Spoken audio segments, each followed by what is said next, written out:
This episode, we are full on spoilers for both the books and the show. Viewer discretion is advised. Hi, everybody. It's reverseBLT. Hi, Olver here. I'm Glenn the Geeky Hippie. Welcome back to What the Adaptation, the YouTube channel that reviews adaptations from one format to another. This week, we are continuing with The Expanse, Season 4, Episode 4. It is entitled Subduction. Don't have all the info today. I'll be honest, I'm having a heck of a weekend. Retrograde. And I'm Retrograde. Yeah, Retrograde. Thank you. I'm having a heck of a weekend. It's just, I haven't been able to put everything together, and Max is out sick tonight, so I don't have it all. But what'd you guys think of this episode? It's one of my favorites for the for this particular season. Okay. Why is that? We meet a baddie and a bad baddie, and it is magnificent. Yep. Reverse, I agree with what do you you think of this one? This is a great episode, and pretty much for the exact same reason. Marco Inaros finally arrives on the scene, and he makes a very good entrance. I know there are some folks who thought that he didn't come across as smart and wily as he is. I disagree completely. I think his deviousness is on full display in every scene that he's in this episode. Yeah. And the actor who played him captured him. I mean, it's funny. Like I honestly, I won't say that, like, it's like one of those situations where the character looks like they do in the book or whatever, even though I think he does actually kind of resemble what I pictured in my head. But in terms of capturing exactly what I expected him to feel like, spot on. The guy was fantastic.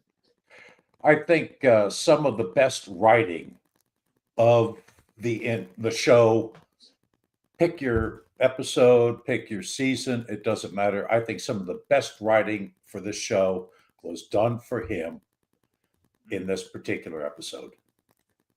The show really has I've noticed since season 1, they very much understand that their villains have to land. You know what I mean? Like, because we got really solid writing for Dawes. We got really solid writing for Aaron Wright when he finally did his big play. Yeah. I think they understand that the villains have to hit. They can't be these hollow, one-note seeming people. Right. There has to be a feeling that there's something underneath what you're seeing, and they do that very well. Yeah, definitely. So, I haven't watched this episode since Thursday, and I've had a lot going on, so my memory of it is a little sketchy tonight. I will be honest. This is probably my least prepared I've ever been, so I'm sorry, everybody. Well, I'll just come on. I put it up the GoFundMe link for my dad. Our furnace died Thursday night, Friday morning, and well, it's been a cold house here, and I'm sitting in a room that's 45 degrees. It's gone down the last hour or so. My mind's been on other stuff, but I had to make sure the show happened, so I'm here tonight to help you guys talk. So I will guide the conversation as best as I can, and I appreciate you gentlemen for being here. So let's start with, what changes did they do to this episode, to this part of the story? And did they really affect any of your feeling about it? Mitch, you want to start? Yeah, it's unlike you, I am less than prepared. But I thought that the developments on Ilus, though they're similar, they still differ. Some of the activities still occur. They don't occur in the order, or the specifics are slightly different. I mean, one thing that they held true to was the assault on the Belters. The Belters, the conspirators is the word I was thinking of. And even though I believe that was last last episode. But the follow-up that we run into is where the changes occur. And obviously, because, we've got the swap of Bozia, the Bozia character from the books and his wife, Lucia, as far as responsibility for what happened. The fact that Naomi is there to guide Lucia away, things like that kind of are, that obviously There changes. Yeah. Right. I mean, for goodness sakes, in the book, we've got Naomi imprisoned on the Edward Israel, which I think you brought this up last week or the week before. The loss of that particular storyline from the books, or actually, I think Reverse brought it up. That was what some of his favorite stuff was up. What was happening up on the Edward Israel with Havelock and such. Mine was, yeah. And I love stuff. Yeah, losing all that is kind of tough. So I'll just point that part of it out at this point. Well, it was. I mean, they might. Go ahead, Glenn. I was going to say it's quite possible that part of the reason why they cut that is they weren't able to get the guy who played Havelock. Because I know he ended up going on having a career. As a matter of fact, I don't remember his name, but I do know a role he ended up playing. He was Magnum PI on the remake of that series. Oh, I didn't. Yeah, that was Havelock. I can't remember his name at the moment, but I remember noticing that at the time. They could have renamed him Have No Lock. I figured they cut that storyline because, in the grand scheme of things, it doesn't really amount to much. It is obviously it's not a as lot important of fun in this book, but for a bigger picture, it doesn't matter. One of the things I was thinking about and I was thinking when I was watching the episode again that that what we were talking about, and actually it's kind of funny, the behind the scenes conversation about adaptation comes into this too, is that they took, so we lost Naomi in the Edward Israel, but we got sort of the same how to put it. Oh, Matthew Rasmussen, I just saw that. We got the same we basically got what the scenes up there were doing for her character in this episode, because she ends up in a situation basically versus Mercury and Mercury's forces, and has to use her ingenuity and engineering skills and wits to get out of it. Mm-hmm. And so they kind of still gave us a little bit of what she was up there to do. You know what I mean? Right. At least character wise. So I thought that was kind of cool how they still managed to work that beat in. And that storyline also served to give Holden more reason to hate Mercury throughout the entire book. And you see that right at the beginning of this. I mean, what's the first words out of Holden's mouth when Mercury answers the phone? What the fuck are you doing? No. And it was just like, and I've never heard Holden that angry. Well, very rarely ever heard him that angry. I mean, that was kind of scary. And part of the Naomi thing too, in the books, she connects so nicely with Havelock. I mean, to the point where they share a towel to dry up their tears because they're both, the engines have shut down. They have 10 days to live. They're both in fear, and there's nothing they can do about it. And they just share that moment, after going to the gym, coming back, and the whole thing. And she overhears his conversation with Mercury, who's basically saying, screw the Belters. And Havelock's going, oh my God, she can hear this, but this is one thing that I do love about the book version. The way her interactions with Havelock while she's in the jail, she's always so gracious, she's open, and he opens up to her in return. And that's a wonderful relationship that we lost. Yeah, and I'll agree with you there. That right there is something that hurts to lose. The connection she makes with Havelock is the one thing that really does hurt to lose. I'm hoping that they push that, but particularly, I was going to say, particularly since Havelock from the show was a character that we actually ended up identifying with. You know, he went through hell. You know, he's trying to do what he can to learn Belter and all that. Hi, Ryan. And Miller comes in and, you know, says, she's just a flip skirt and so on. Mm-hmm. So I just thought, we already know this character. Most people like him. He's only been, a good guy in general, and not bring him into the show, I think, is too bad. Part of what I liked about this, the space stuff, the orbit stuff in the book, is I start out really disliking Havelock. I had liked him in Leviathan Wakes when we met him in Leviathan Wakes. He was a good guy, pretty cool. Yeah. Even in season 1 of the show, he's a pretty cool guy. He starts off like a total dick. I mean, he's Murtry Jr. At first, until they capture Naomi, and it's Naomi that softens him up, that really softens him back up and brings back out the good guy we saw back in the first book. And I really like that arc, that progression where it starts out negative feelings towards him, and then I'm rooting for him, fist bumping when he does stuff cool, and towards the end of the book and everything.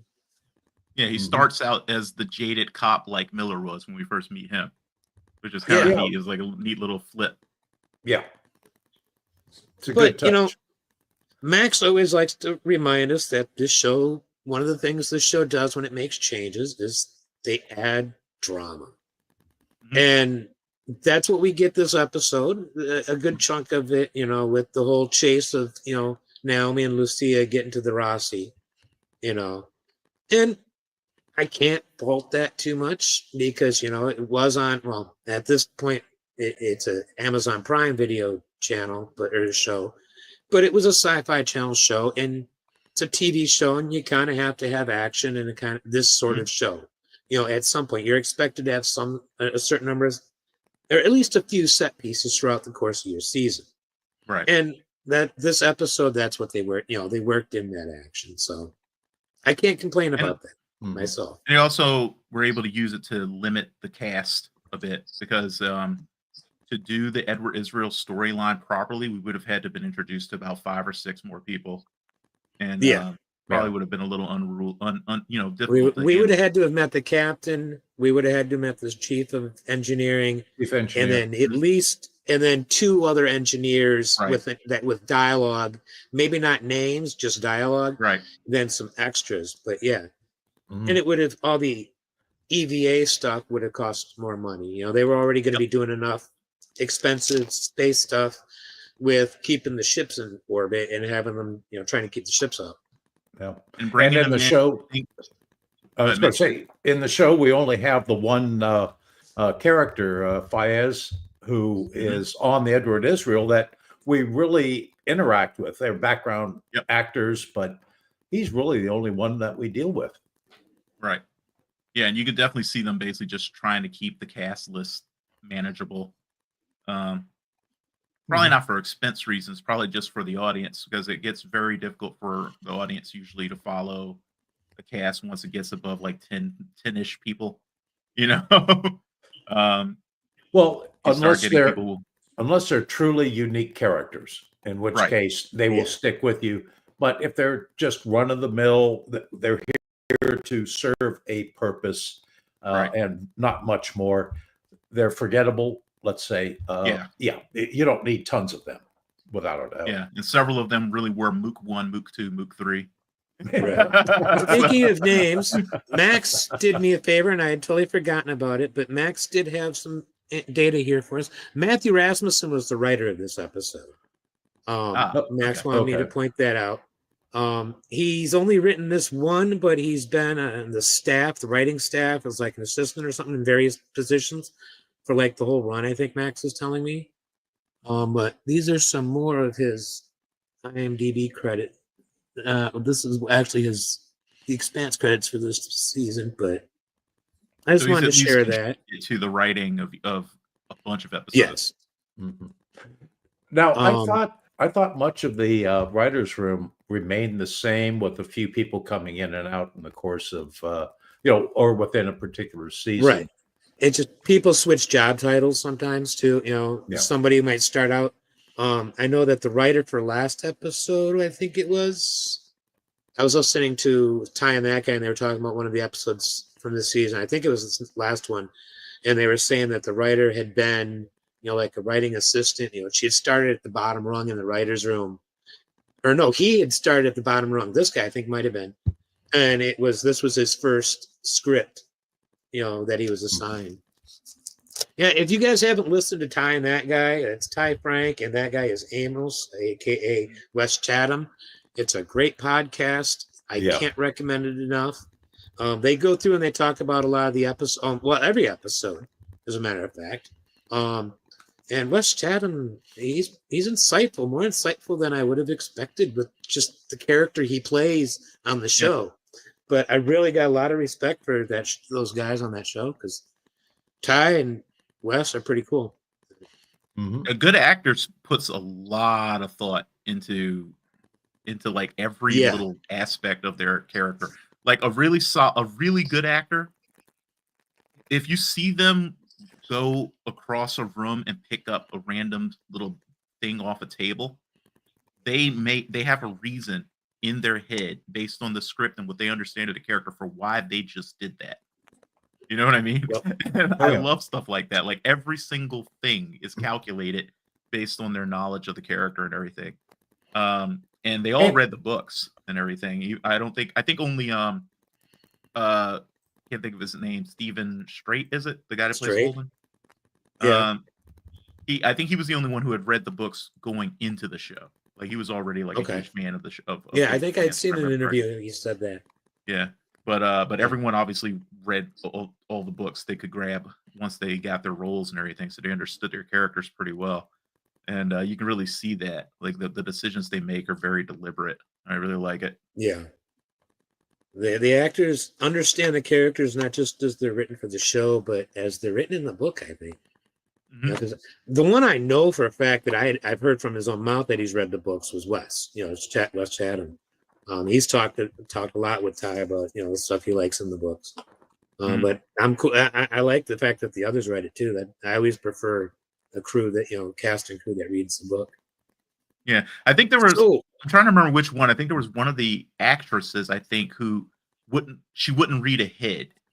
So she would only read the material that they were actually up to because she didn't want spoilers for her character. I'm trying to remember who that was. That makes sense. Yeah. Well, yeah, because it completely changes the way you act. If you know the outcome of your character, it's gonna affect the way you act for most actors. But I can't remember who it was. Yeah, that's true. Winter's Lady. Good comment.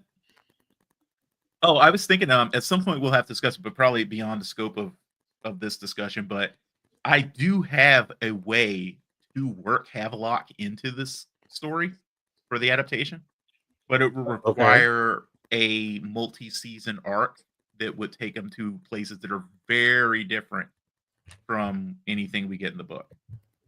Because you have to justify his presence. You know what I mean? Right. Maybe have him take Bull's role next season. Well, it's been funny you say that, because that's how, if I were to work him in, I would basically have his trajectory take him into basically being like a Fred Johnson type character. He's a Belcher sympathizer. You know what I mean? Like he ends up basically becoming part of the. Well, that's exactly what Bull was. That was exactly what Bull was in Abaddon's Gate. And spoiler for those who don't know, but they bring a guy who's dead in the books to season 5 as a character. So they wouldn't do that. Interesting. Yeah, because I've been like sitting there like the entire time, for instance, with like Ashford and Drummer, trying to piece out exactly which characters they were amalgamations of. You know what I mean? Because I'm pretty sure each of them is at least 2 or 3 different characters smushed together. Well, I've been saying for a while that Kamina Drummer is like Drummer, Michio Pa, and there was somebody else all combined into one. Oh, in season 3, she was Michio Pa and Bull. That's who it was. Bull and Michio Pa combined into Drummer for season 3. Because we don't And meet Ashford was Drummer Ashford until in. Yeah, we don't meet her until. book 6 or 7, I think. Yeah, it's like I was gonna say Drummer? like next After book or the something. time jump, right? Yeah. After the time jump. I think I'm trying to remember if we even hear about it. Yeah, yeah, we don't even hear about it this early because like all of the stuff she's gotten so far has been from like Michio and I think another character. But I think so Ashford and Drummer in the show. So the other character whose name I'm not remembering right now, maybe it's Bull, I don't know, but like they each take so there's like 3 characters, each of them takes like most of one and then like half of the other one. You know what I mean? Yeah. I'm having trouble remembering. They do a names lot right of now. mixing of the character, mixing and matching with the characters. It's kind of neat. It's fun for me. Yeah, It's one of my how favorite they things do. about an adaptation is because it's since the story is the same, I kind of know where things are going, but since how they get there is always a little different, they can surprise me. Yeah. Which is just Very true. fantastic. It's one of my favorite things about an So- adaptation. Did you guys have a favorite scene or set of dialogue for this episode? Well, I'm going to focus on Marcos. Okay. Unfortunately, Keon Alexander, by the way. Keon Alexander, yeah. Yes. Unfortunately, it doesn't follow, the book 4 that we're looking at the moment. Yeah, I think all of his scenes were invented for the show. Yeah, and almost anything off of Illis was. Some of them were taken from other stories or books, but part of the reason why they've got this storyline is after they filmed season 3, David straight there and told the producers he had too much fun. Do you have more for me to do? And so they wrote him into season 4. Oh, They hadn't planned on having Ashford they didn't plan on Ashford being part of season 4. And so that's why we're getting part of why we're getting all this Ashford and Drummer stuff, and then Ashford and Marco Inaros, who, So Keon Alexander is just too dang good in this role. Oh yeah, that's serendipitous because it was fantastic stuff that we got out of both of them. So I'm glad that he wanted to come back, and they wrote some stuff for him to do so. Oh yeah. Well, I thought his attempted interrogations were wonderful, and actually, the best interrogation was Drummer, and her, walking in while he's casually laying back. Yeah. And she asks him a question, and he doesn't respond the way you think. He responds, and he takes her question, and I wish to goodness I could remember what it was, and comes back with, instead of it being a personal thing, it has to do with, the OPA or the how the Belters have been dominated by the Inners, and every time he's asked a question, he never answers it directly. He always answers it through this other method of diverting. And it is, and that's why I said earlier on, the writing here is absolutely fantastic. Yeah. And he refuses to, you're absolutely right. He's, it's funny. So like, one of the things I find fun to do with revisiting these is to actually watch other reactors reacting to them. Oh, because they always have some interesting thoughts. And one reactor was talking about how he's very much a narcissist, and like it really comes out in the way in which he engages with the questions people ask him. Because for one thing, he never accepts actual responsibility for anything. Right. Which is a very classic narcissist thing. He always subtly shifts the blame onto someone else. And in many cases, it's a victim of his that he shifts the blame to. You know what I mean? Like, so you can really see how he thinks his victims essentially deserved whatever they got. So when he's being asked about Naomi, for instance, he doesn't say, I was shitty to Naomi. He essentially says Naomi couldn't handle it. That's why Yes. things went bad with her, because she was weak. She deserved what she got, basically, is what he's saying. You know? She wasn't And- a fighter, as I Right. remember it. And he even makes himself seem awesome because he talks about how, and I made sure to console her. You know, like I was a good guy. I was there Yeah. for her when she turned out to be too weak for the fight. You know, and you can see him both with his conversation with Ashford and with Drummer. You can see him attempting to plant seeds in their heads Oh, yeah. based Yep. on what he knows about them. You know what I mean? Like you can tell he's done his research on both of them. Obviously, with Ghost Knife of Callisto, he didn't have to do too much research. He was a legend already, so everybody knew him. But like, he clearly went into his conversation with Drummer knowing some things about Drummer. He knew some of the pressure points to push with her, just like he did with Ashford. And it's very interesting watching the chess games that were being played between those three. Yes. Do you Yeah. think Marco knows he's full of shit? Everyone No. like that knows they're full of shit. They're just very Well, I the don't thing know, is- man. He seems to believe his own propaganda. Well, so the thing is, I do believe that the critique of him as a narcissist is accurate. And the thing with narcissists is they don't believe necessarily all of what they're saying, but they believe that they are as great as they claim they are. You know what I mean? Okay, And yeah. so like those elements he 100% believes. When he's manipulating other people, he probably doesn't necessarily believe in every single thing he's saying to manipulate them. But the core underlying, I am great, I am the savior of the belt, I am the only one who can bring us glory and defeat the evil inners and all that kind of stuff. Yeah, he 100% believes that.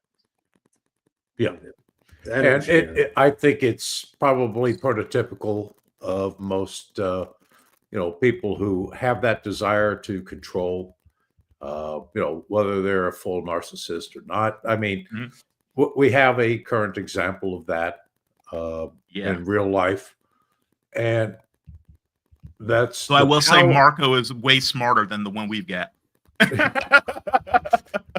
like he's not quite as he hasn't quite as misjudged his own intelligence as badly as the one we have. Yeah, but the one we have is very competent at presentation. True. And that, I think, is the power that most people who are trying to manipulate others really have to have. They need to be confident in their own abilities to get their way. And they do it through sheer force. They do it through manipulation. And Marcos is just showing off his manipulation aspects so beautifully here.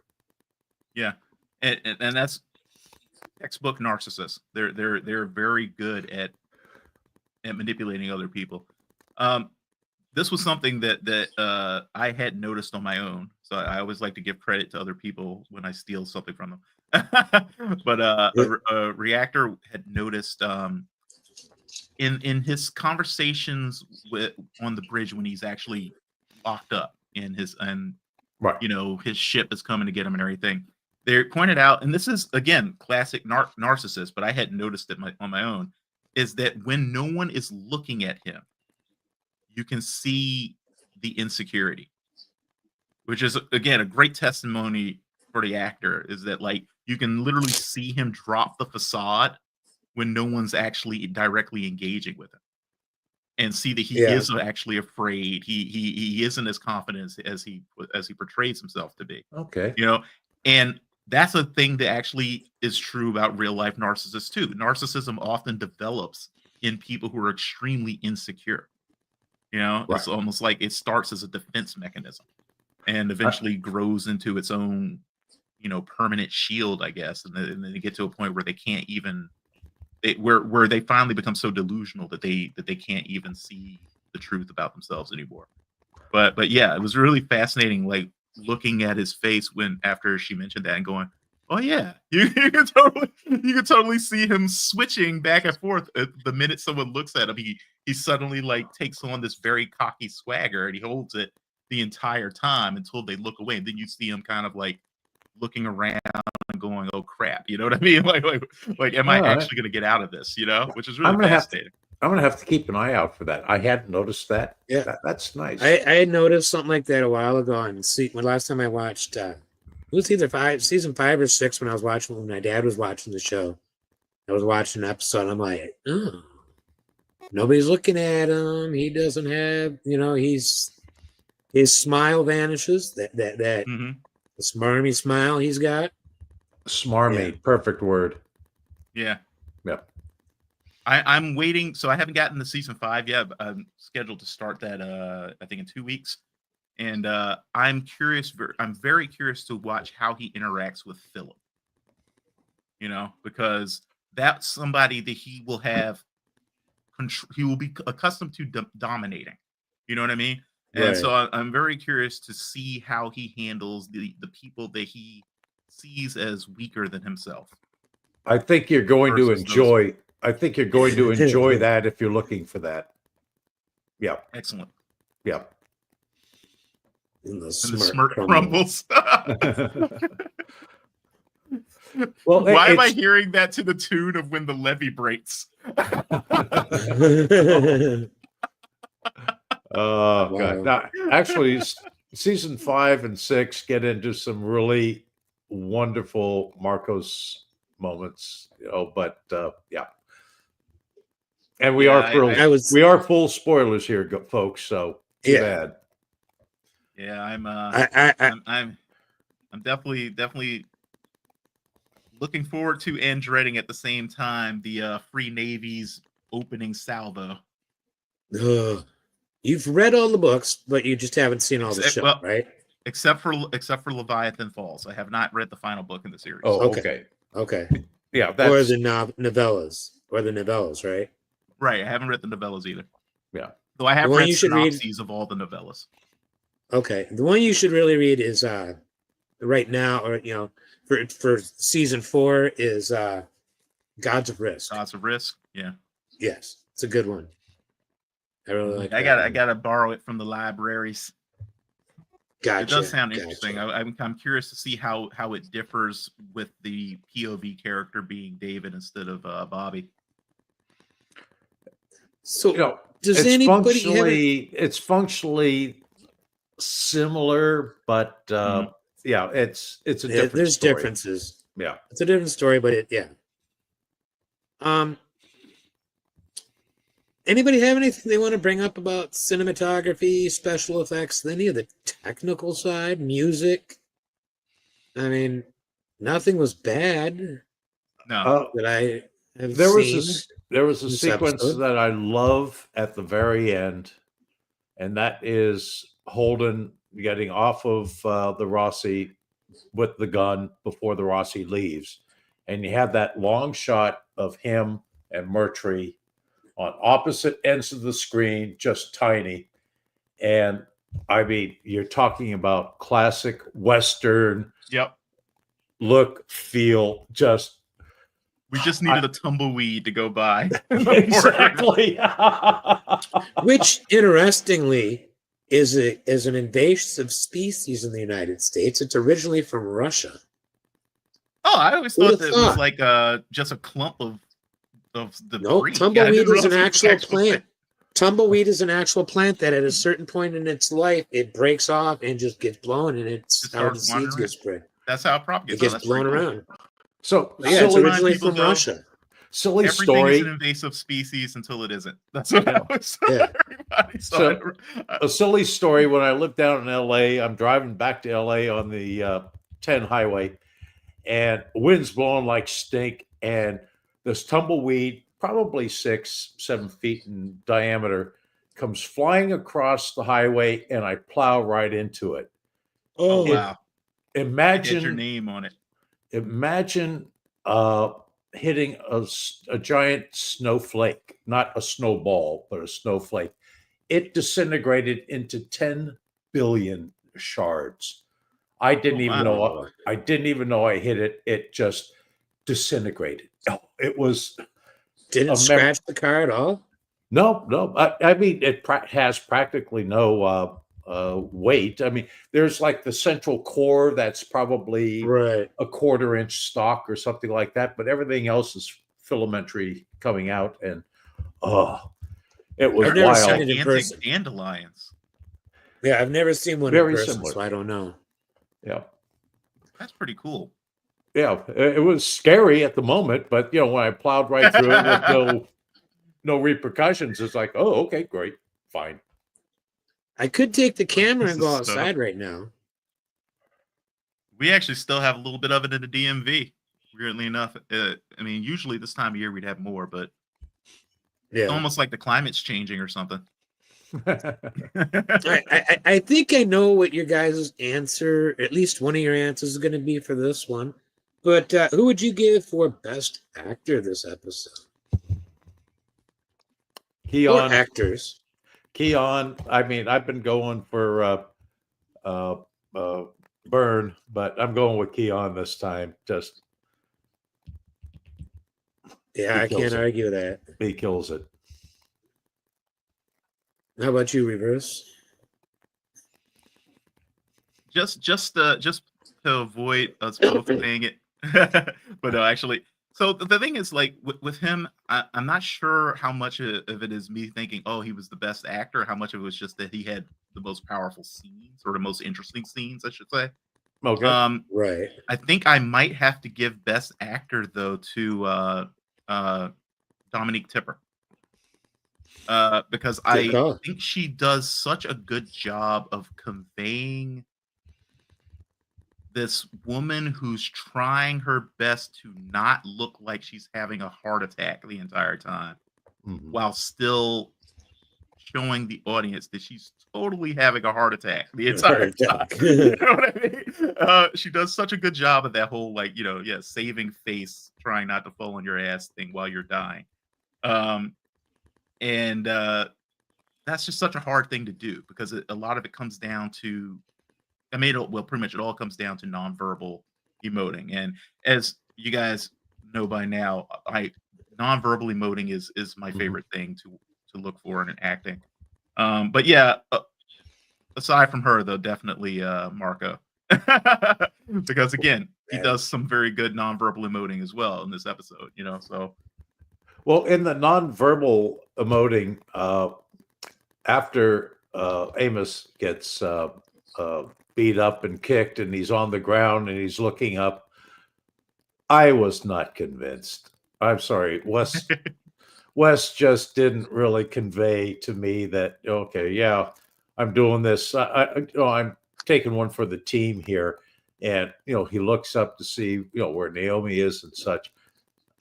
I'm sorry, that I love this guy to death, but that little bit just bugged me. I don't know why. Everybody has a weak episode or a weak moment, Yeah. Yeah. One of my favorites is on this show is Frankie Adams as Bobby Draper, and was it a week or two ago? I think she had a weak scene where she was confronting Avasarala, and I felt that her yelling, telling Avasarala that they saw Earth's lapdog come, begging. I just didn't feel Frankie gave her all in that scene, right. Mm-hmm. So everybody's got that happen, and it happens. Yeah. And for the most part, Wes Chatham is really, really good as Amos. Mm-hmm. The one I probably would go back for, I usually give 3, and for me, it would probably have been, I would say Keon and Vern Gorman as 2 and 3. But for me, whenever he does a good job, he's always at the top, and that for me is David Strathairn. I love him as Ashford. I hate book Ashford. I kind of love TV show Ashford now. I will say I barely remember Book Ashford. Yeah. Book Ashford Literally was barely remember him nuts. at all. He went nuts when his insanity led to the reason why they did the mutiny on the ship. While they were in the slow zone. And then he wanted to kill everybody. he wanted to blow up the rings so that the station wouldn't do any, wouldn't be a threat. But that's exactly what would have caused the threat. So yeah, Ashford he lost it. I mean, when Clarissa or Melba is in her prison cell in book 3, quite often she's talking about, you're hearing Ashford down the hall, down the way in another cell, babbling, crying, laughing, babbling, crying, laughing, babbling. He completely lost his mind. Insane. I have no recollection of that. Wow. Yep. It's only you gotta go back to Clarissa chapters. Clarissa I was thinking the same thing. You described that, and I literally didn't remember it. It's one of the Clarissa Mao chapters. When she's in prison, it's like a paragraph, but you hear it. All right. Oh, when she's in the pit. When she's in the prison cell too. Not the cell in the slow zone, like when she gets back to Earth. No, in the cell in the slow zone during the mutiny on the Behemoth. Yeah, I don't remember that. I don't remember that at all. Yeah, during book 3 on the Behemoth. Okay, this was after Ashford had been overthrown. Yeah, and he was thrown in, and then he was actually unoverthrown, and he was brought back out. Before he was let free. Yeah, before he was let out. Okay, yeah, got it. During all that, he completely lost his mind again. I mean, he had lost his mind beforehand, I think, but yeah. I gotta reread those because I like I said, Ashford clearly did not make much of an impression on me because I basically don't remember him like at all. You know what I mean? Like I know he was in it. Yeah. And obviously he was very important to the plot, but I don't remember him, which is kind of funny. Like TV Ashford has completely and totally supplanted book Ashford for me. It was weird the first time I read the books. I was like, Ashford did this? Because I'm sitting here thinking David Strathairn's Ashford, because I had seen all 6 seasons before I read the books. It's one of the few adaptations I took in before reading the source material. Completely before reading it. Okay. And I still like the books better, but I do love the show. Love the show to death. Now, you had brought up Frankie, and I thought that bit when she comes back to her brother's place and says, "Did you know that veterans can drink for free?" And the way she portrays the way she portrays Bobby being inebriated is just brilliant. You're going to use that word. Yeah. And then David comes out and he just doesn't shut up as she turns on him, and the degree of violence in turning on him, throwing him up against the wall is like, whoa, Bobby, what are you doing here? Also, and of course, go ahead. Oh, I was just thinking just now in the moment when you mentioned that, it just occurred to me also just how she instantaneously goes into battle preparedness. Like she's essentially a gunnery sobers up sergeant. in a second. Yeah, you know what I mean. Better, she's a gunny. Yeah. The Marines mode. The leader of Marines. I was about to get smacked by all my Marine Corps family. I almost called her a soldier. And there is a difference. So what did you call me? That was actually one of the things I laughed at several times in the show. I was like, wait a minute, because people call her a soldier several times, and she calls herself a soldier in one episode in season 2. And I was like, oh, I guess Marines are different in the future, because it's like literally like the easiest way to get punched by a Marine is call him a soldier. Yep. I mean, they'll accept Jarhead. They'll accept Jarhead, but no. Well, they know soldier. what they are. Oh yeah. Their rivalry with the other branches is hilarious. But yeah. I mean, this was a great exercise though in adaptation though, because pretty much like I don't think there's a single bit of this episode that's actually from the source material. You know what I mean? Like it's all. This is it's one of all those. re- This it's is all one of those that remixed. does that. Yeah, and they did a very good job with it. Yeah, and of course, we end with the island issue, which takes us in a whole new direction Yeah. in the story. And luckily enough, it does it in both the book and the series. So it'll be interesting to see how the post-island issue comes up, next week. Yeah.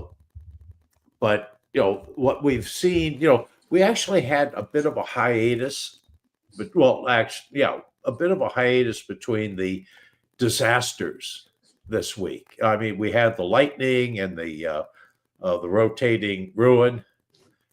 Last episode, we've got islands coming up. This was just all personal, which I really appreciated because, yes, there was action, but it wasn't based on action. And actually, on Illis, there really wasn't that much that occurred, if you think about it. Yeah. It was really just an extended chase sequence. Yeah. And then we had a lot of off-world stuff, on Mars and, then, of course, Avasarala swearing, which Right. is required by law, I think. I think they actually. I think so too. Yeah. They cranked it up in Amazon. Once Amazon got a hold of it, she was really allowed to let loose with the F-bombs. Yeah. Well, actually, they had F-bombs on Sci-Fi Channel. Yeah, they did, but they had to limit it a lot more. Like I think they were only allowed like one per episode or something like that. Yeah. Okay. Oh, they let her curse all day long in Amazon. I still expect her to say, as a liar, she'll be like, "But the fucking wheel is it fucking wheels or whatever." Just fucking every other word. That would be Shorei's Elida, I think. I have a wonderful Avasarala that we had in this particular. I mean, I'm kind of going back to what did we really like and not dislike. When she's saying something. Yeah, she's on her pad, recording a message to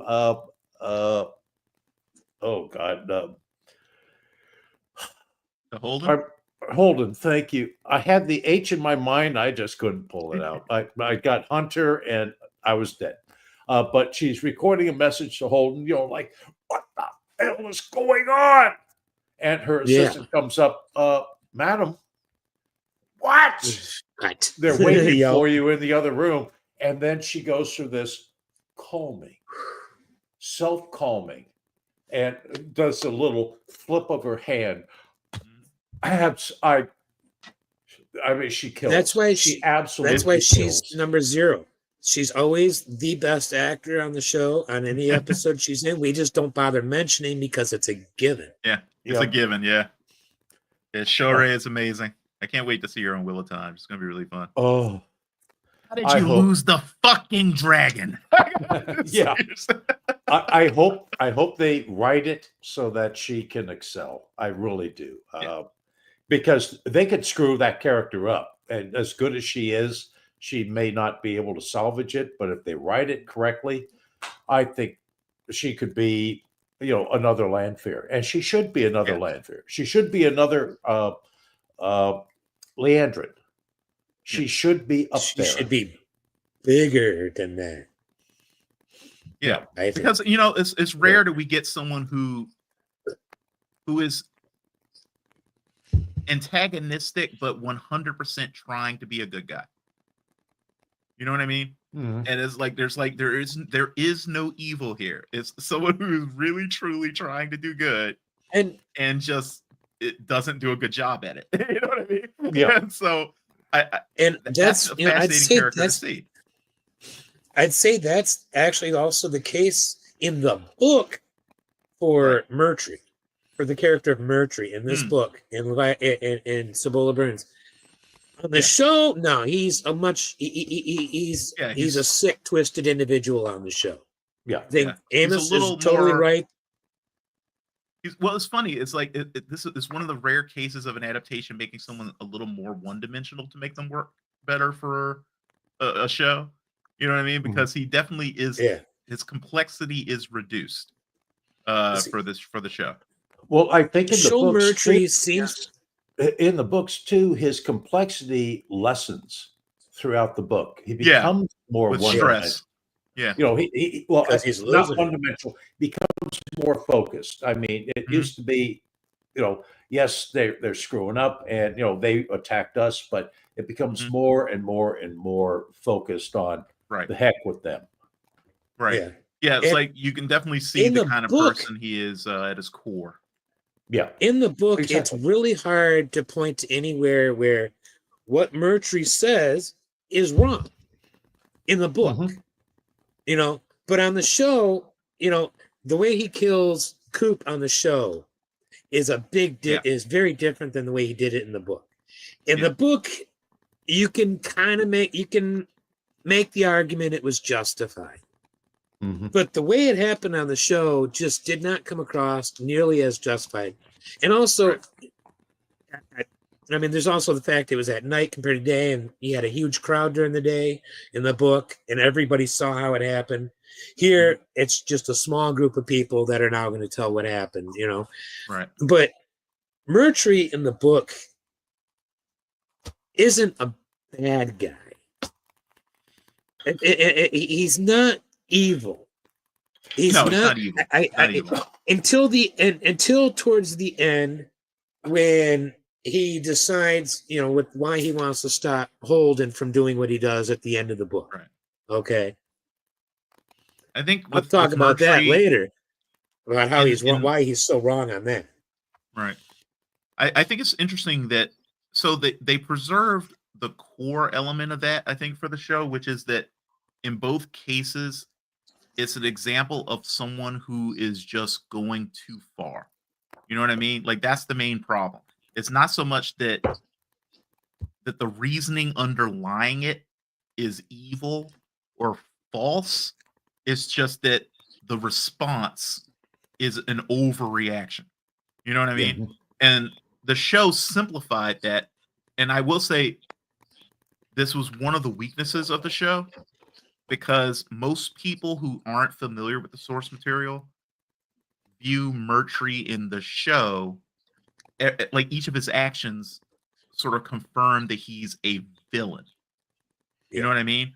And there's like there's no consideration of, oh well, maybe he's got a point or maybe he's got a valid reason for doing this. It's just no, he's evil. He's just a bad guy who likes doing bad things. Well, you know what I mean? But the thing is, when he's going after Naomi, and even at the very end when he's talking to Holden, he says that he is after the terrorists. Right. So he is justifying all of his activities by virtue of the fact that they did it first. We had no idea that we were even in any kind of contention in the first place. You know, they came out and they hit us, and we had no idea that we were even susceptible to being hit. Right. And it's a good example of how, like, so it's the conflict between showing and telling, you know, is that we get Murtry's philosophical underpinnings and the way he justifies what he does. We get that spoken, but we get the overreactions obviously in actual action. So what we're shown is so much bigger than what we're told by the character, that the showing part sticks, you know? So we see a guy who just shoots somebody. Now, if you step back from it, you think to yourself, okay, well, he felt threatened. So you can see, okay, maybe there's a justification, at least in his own mind. But then, of course, what we see is this massive overreaction, because so what? They threatened him. It was pretty clear to anyone there that he was not going to get killed. You know what I mean? That these were a bunch of guys giving a bunch of bluster, and nothing might ever have come from it, and something might have come from it. But his go-to was, something might come from this. I need to act right now, as if it's going to happen right now. You know what I mean? Now, how do you think that particular thing would have been perceived had, you know, Coop said what he did, and then you have go through visually on the screen, go through Murtry's mind, just a quick scene of, all the debris flying out of the shuttle, just 2 seconds of that, and he turns and says, "That's a threat," and shoots. Yeah. So if they had That would've been added that different. 2 seconds, how much different do you think people's perception would be? Mercury would have ended up coming off at least slightly sympathetic. And that was the thing that was missing, because ultimately, what do we really have here? We have a scared, wounded animal. We have a man with PTSD. That's what we have. We have a man with PTSD who also, and I think this is probably partly intended, and it comes across better in the books just because books have more time to do this sort of thing. Yeah. But it's a little bit of a commentary on over policing, right? I mean, we've had that a lot with like the Star Helix and everything else. There are preconceived notions. Why are cops more likely to shoot black people? It's not because all of them, though obviously some of them, but most of them aren't walking around going, "I fucking hate black people, and if I get a chance, I'm going to shoot one." You know what I mean? But they've internalized this notion that black people, especially black men, are inherently more dangerous than everybody else. And that's sitting in the back of their head, way in their subconscious.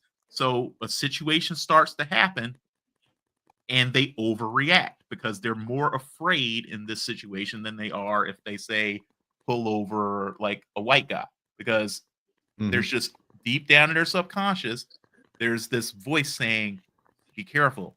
That's a black guy. He's more dangerous than other people." You know what I mean? And Mercury comes into the situation seeing belters a very specific way. Belters are dangerous. Belters are violent. Belters are thieves. Belters are little sneaky snakes who are going to do something to me the minute I turn my back on them. And this guy comes up, and like you said, after he barely survives a detonation of a pad, which of course we know as the audience wasn't intended to destroy their shuttle, but did destroy their shuttle, right? So he's sitting there thinking, they've already tried to kill me once. I'm still hurt. I'm by myself. I'm limping out here. Yeah, there's only 3 of them, but that's still 3 people. And That's that guy 3 on just 1. basically, and he just basically implied he's going to kill me if the minute he gets a chance. And then he overreacts. And it's like, you're absolutely right. I don't think we necessarily needed to see a flash of the explosion again, but what would have been nice is to have had a beat on his face, to have seen the fear, like the actual fear, rather than having it be him going, "Oh, well, that was a threat," and then turning around, because that made it sound like, which of course plays through with what Amos says later, but it made it sound like, finally I have a reason to kill you. Like he'd just been waiting for a reason. But I think that actually is what the show was going for. Yeah, I was going to say that. Yeah. Well, the show version of Mercury kind of feels to me like he took that line from New Jack City seriously. Do you remember that? I think it was Ice-T. No, I want to shoot you so bad, my dick is hard. That's Mercury with belters. Okay, Mercury just can't wait to shoot himself a belter. You know? And in the show, Mercury's exactly what Amos says he is. He's somebody who is just waiting for an excuse to kill someone. You know? Yep. And again, it's a different kind of commentary on policing, but it's another commentary on policing, because that is 100% a type of person who does go into policing. Is the kind of person who wants that lawful sanction to be able to kill someone. You know? Was that Ice-T that had that line? I can't remember. I literally haven't seen that movie since it came out. I haven't seen it since it came out either. Yeah, exactly. What was that, like almost 40 years ago now? Yeah. That was a good movie way back in the day, though. I really liked that. I seem to remember it being a good movie, but I seem to remember them making a what was it, Juice, right? Wasn't it sort of like a copycat of that movie, and it wasn't nearly as good? Yeah. Yeah. And all I remember from that movie is the guy going, "Oh, you think you got the juice?" And I'm sitting there, I turned to my mom and I'm like, "What's the juice?" Must have been Snipes. Yeah, it could have been. Though I thought Snipes played the bad guy. the drug kingpin that had the gun in his face. In Maybe New it was Jack backwards. City, Maybe Snipes was definitely the bad guy, if I remember correctly. Okay. I remember him So with then- the what was it, like leather trench coat and a beret, right? Isn't that what he wore? Yeah, something like that, I think. That. Man, that movie takes me was that a back. That's a 90s long movie? time ago. 91, I want to say. I could be wrong. I know that's the year I graduated high school. Date myself here. So That was the year I started high school. Date myself. Why not? We're all dating ourselves. The last actual question that we have might be a quick one because I didn't put anything down, write anything down, don't remember anything from Thursday. But does anybody have any themes that they want to bring out that were presented in this episode? I did, and now I'm trying to remember what I was thinking about because I did actually think of something. It happens. I most of this episode has gone out of my head since Thursday, so I didn't take the time to sit and rewatch it again this evening before we started. I don't have any themes, and I think a lot of times when we talk about themes within an episode, we're kind of reaching. I don't think I'm not sure if they're actually writing a show to highlight a theme necessarily. Perhaps if you're talking about an entire movie, I would imagine you would see something like that. But within something like this, a quote miniseries that we've got here, I don't know if there's that much of a theme that they develop within each show. If they do, more like overarching for a season or something. Yeah, I think if they did, it would be something fairly obvious.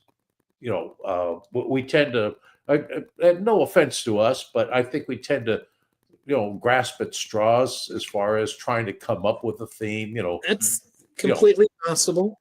That's man's evil to man's evil, whatever it is that phrase is. I do think sometimes themes end up in stories that the writer didn't even realize they were putting in there. Didn't consciously realize they were putting in. Absolutely.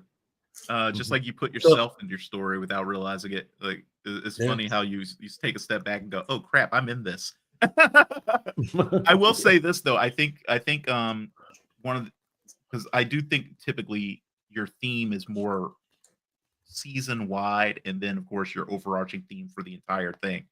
And I think season wide, they're definitely looking a lot at institutional violence.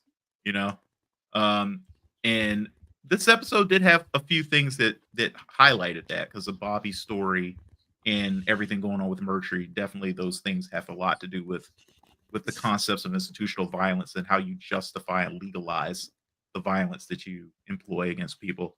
But yeah, I mean, like I said, I think that's alongside that. Theme.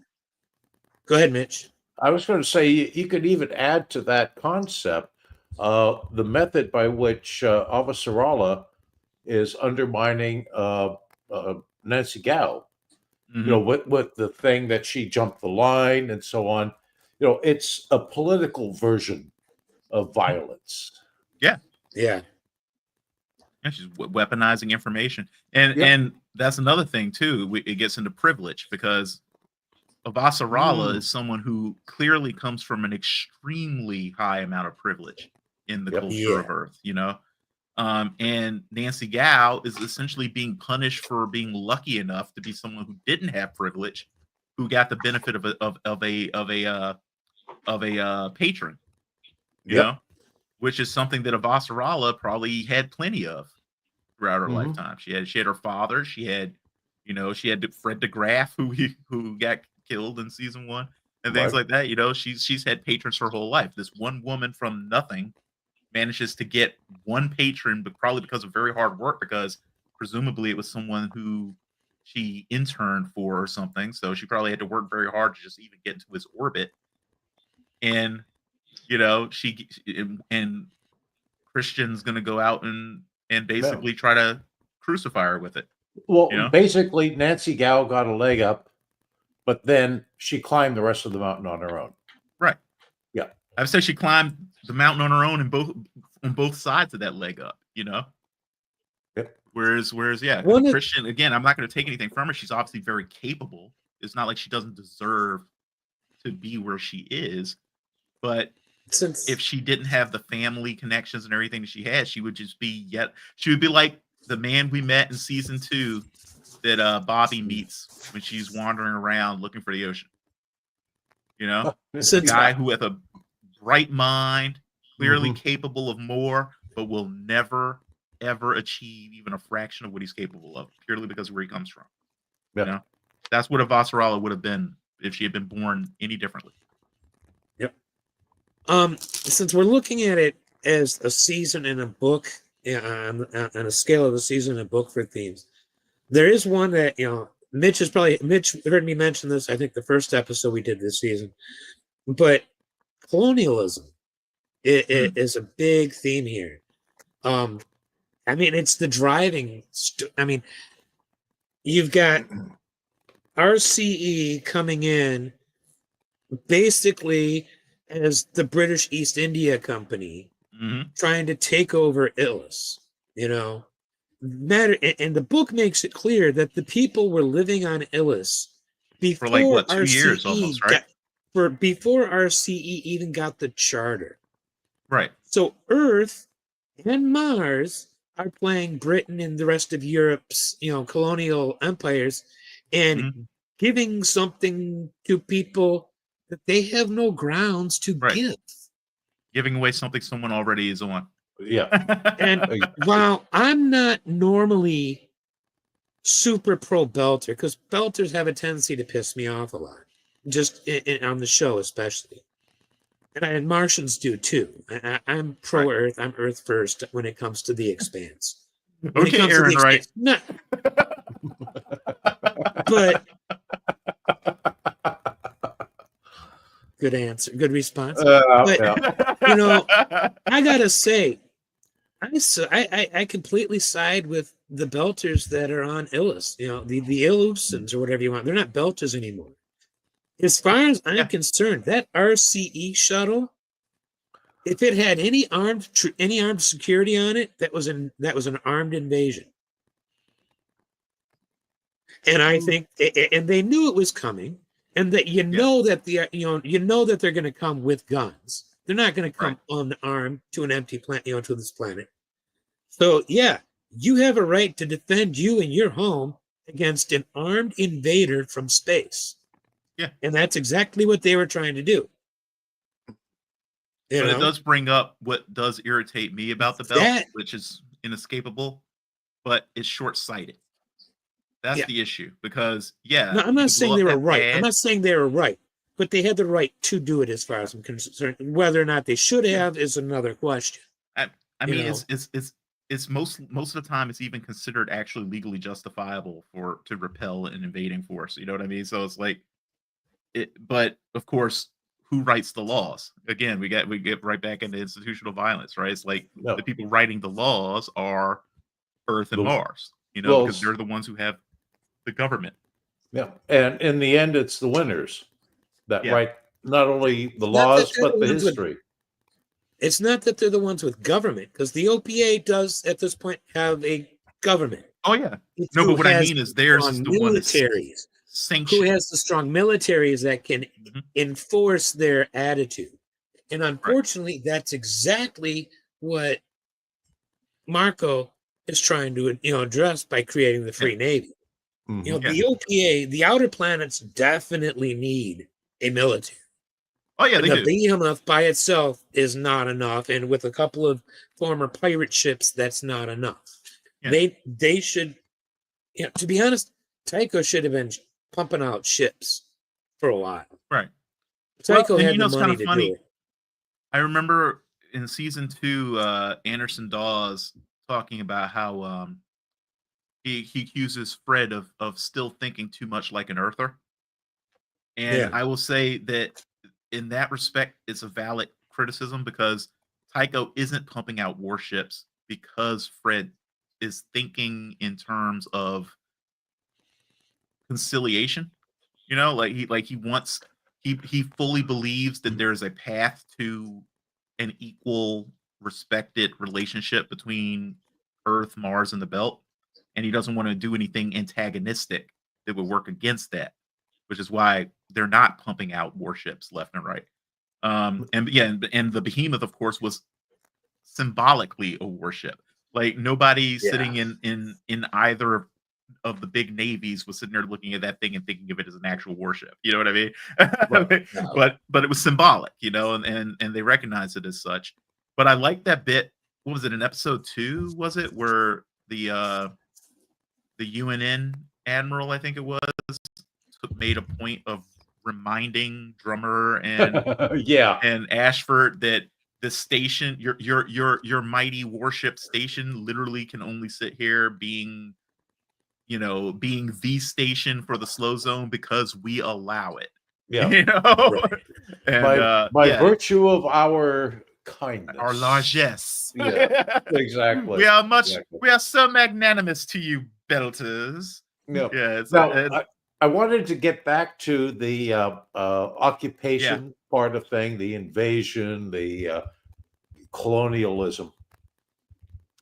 Something that comes up early in the books and late in the series is the concept of there's the people who go into a wilderness, and they're the people who follow and set up the post offices. Right. And that concept is introduced early in the books and is late in the show. And late in the show and presented so beautifully late in the show.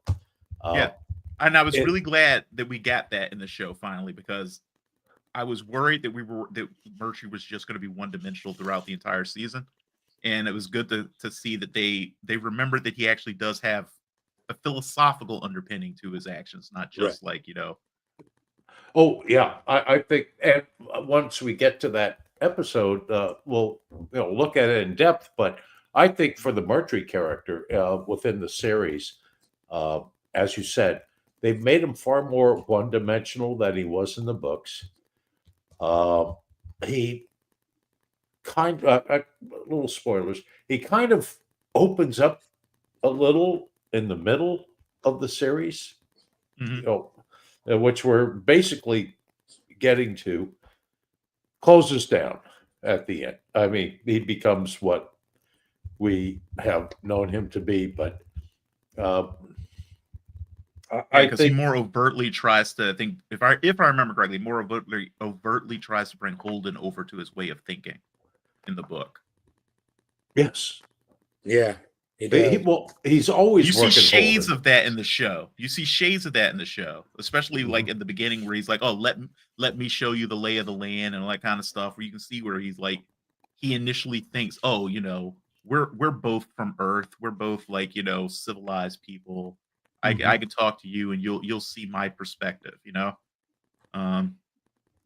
Well, and also in the books, Chiwewe had always established that if you're going to meet with Mercury, I have to be part of it. Be there. And in the series, that never was established and was never set up. Though formal meetings were few and far between, if any, in the series. Yeah. Versus, you know, the few that we did see in the books. Usually everything else was more transactional, let's say. Yeah, because the show focused more on Holden's role in dealing with the builder's technology than being a diplomat. Though I love at one point in the books, oh God, what was it?